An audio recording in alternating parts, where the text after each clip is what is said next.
मेरे माटी मेरे देश मिट्टी को नमन वीरों का वंदन ৭৭তম স্বাধীনতা দিবস উপলক্ষে কমলপুর নগর পঞ্চায়েতের পক্ষ থেকে বিভিন্ন কর্মসূচি হাতে নেওয়া হয়েছে, যার মধ্যে সোমবার কমলপুর সরকারি মহাবিদ্যালয়ের সামনে ৮ জন স্বাধীনতা সংগ্রামীর নামের ফলক উন্মোচন করা হয়, পাশাপাশি বৃক্ষরোপণও করা হয়। উক্ত অনুষ্ঠানে উপস্থিত ছিলেন বিধায়ক মনোজ কান্তি দেব, মহকুমা শাসক এল ডাল্লং, কমলপুর নগর পঞ্চায়েতের চেয়ারম্যান প্রশান্ত সিনহা, ভাইস চেয়ারম্যান সুব্রত মজুমদার, স্বাধীনতা সংগ্রামীদের পরিবারের সদস্যা সহ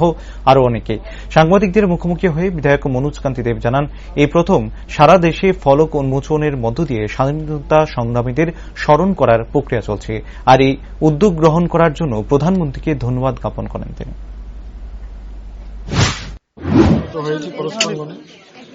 আজাদী কা অমৃত মহোৎসব আপনারা জানেন দেশ জুড়ে চলছে এবং ৭৭তম স্বাধীনতা দিবস আগামীকাল।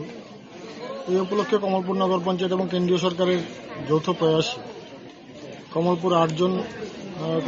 ৮ জন বীর সাহসী স্বাধীনতা সংগ্রামী তাদের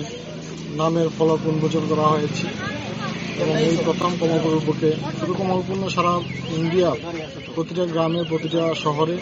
সেভাবে স্বাধীনতা সংগ্রামীদের স্মরণ করার প্রক্রিয়া চলছে। তো আমরা সভাপতি খুব সুন্দর একটা জায়গা বেছে নিয়েছে কমলপুর নগর পঞ্চায়েত, তার জন্য কমলপুর নগর পঞ্চায়েতকে ধন্যবাদ জানাই মাননীয় প্রধানমন্ত্রী নরেন্দ্র মোদীজিকে, যে স্বাধীনতা সংগ্রামীর পরিবার থেকেও আজকের লোকজন এসেছে, তাদেরকে সম্মান জানানোর যে পদ্ধতি নেওয়া হয়েছে তা সত্যি প্রশংসার দাবি রাখে।